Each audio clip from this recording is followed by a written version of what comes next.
कैसे हो मेरे दोस्त। मैंने इस चैनल में जेनेटिव एआई के बारे में तुमको बताया है। जेनेटिव एआई क्या होता है उसके बारे में मैंने तुमको समझाया है। लेकिन इस चैनल में मैंने कभी भी डिस्क्रिमिनेटिव मॉडल के बारे में बात नहीं किया। मैं आज एक नया चीज़ के बारे में तुमको बताने वाला हूँ, डिस्क्रिमिनेटिव मॉडल। और जनरेटिव और डिस्क्रिमिनेटिव में क्या अंतर होता है इसके बारे में मैं आज इस चैनल में बात करने वाला हूँ। क्यों? क्योंकि मैंने तुमको पिछले कई वीडियो में बताया होगा कि मॉडल क्या करते हैं, अपने डेटा से सीखते हैं और एक नया कुछ खुद से बनाते हैं। जैसे मान लेते हैं कि एक मॉडल में कैट का डेटा फीड होगा, ठीक है। और उससे क्या होगा कि वो एक कैट का इमेज बना देगा, एक नया ही कैट का इमेज बना देगा। लेकिन सारा मॉडल ना ऐसे काम नहीं करता है, ठीक है।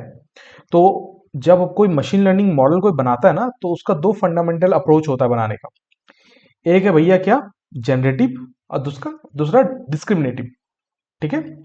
तो इन दो तरीके से मशीन लर्निंग मॉडल बनता है। तो मैं तुमको बताने वाला हूं इन दोनों में डिफरेंस क्या है। जिनको नहीं पता, ये मेरे जनरेटिव एआई कोर्स का एक पार्ट है जो मैं इस चैनल में पढ़ा रहा हूं। तो अगर तुमको एआई एमएल में इंटरेस्ट है भाई, तो तुम इस चैनल को सब्सक्राइब कर सकते हो और प्लेलिस्ट को सेव कर सकते हो, ठीक है। चलो, तब अब हम लोग टॉपिक की तरफ बढ़ते हैं। तो देखो, मैंने जैसे तुमको कहा कि दो फंडामेंटल अप्रोच होते हैं मशीन लर्निंग मॉडल्स को बनाने के लिए, जनरेटिव और डिस्क्रिमिनेटिव। एक एक करके जान लेते हैं। डिस्क्रिमिनेटिव मॉडल में क्या होता है, मान लो कि एक्स एक्स जो है एक डेटा का इनपुट है, ठीक है। एक्स जो है एक डेटा का इनपुट है और वाई क्या है, वाई है तुम्हारा आउटपुट या लेबल। एक्स क्या है, यहां पे मैं लिख देता हूं, समझो। एक्स जो है वो है भाई इनपुट और वाई जो है वो है लेबल, ठीक है। जैसे मान लेते हैं एक्स इनपुट है भाई कि तुमको एक मेल आया जिसमें लिखा हुआ है फ्री मनी। तो कितना चांसेस है कि ये स्पैम होगा। ये काम करता है तुम्हारा क्या, डिस्क्रिमिनेटिव मॉडल। जैसे कैट और डॉग में अगर डिफरेंस पता करना होता है तो ये काम करता है कौन, डिस्क्रिमिनेटिव मॉडल। ये नया कोई इमेज जनरेट या नया कोई टेक्स्ट जनरेट नहीं करता है, इसका काम बस इतना होता है कि डिफरेंस पता करता है, ठीक है। या मान लो कुछ एक डिसीजन लेना होता है, वो पता करता है, ठीक है। इसका काम बस इतना होता है कि एक मान लेते कि कोई एक दिया गया है तुम्हारा डेटा, ठीक है। उसमें तुम्हारा है इंफॉर्मेशन, एक इनपुट, और उसका एक है लेबल, जैसे कैट और कैट का एक लेबल, ठीक है। तो इसमें देखता है कि भाई कैट और कैट का लेबल क्या मैच कर रहा है, तो मतलब ये कैट होगा, ठीक है।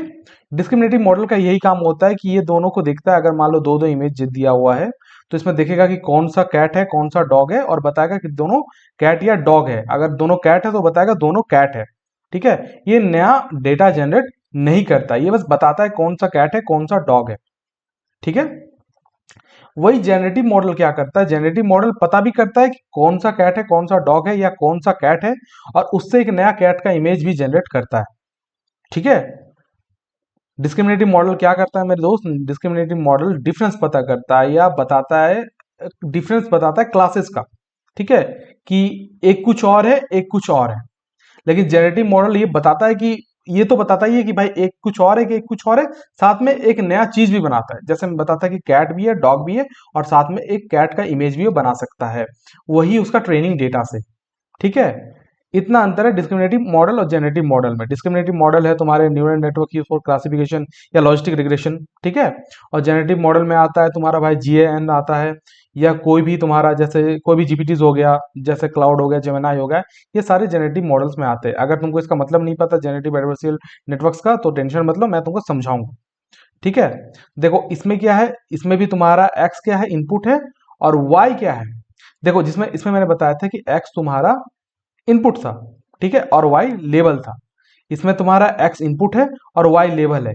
इसमें क्या होता है, इसमें क्या होता है कि इसमें बताता है कि अगर एक्स दिया हुआ है तो वाई से वो कितना सिमिलर है, कितना मैच कर रहा है।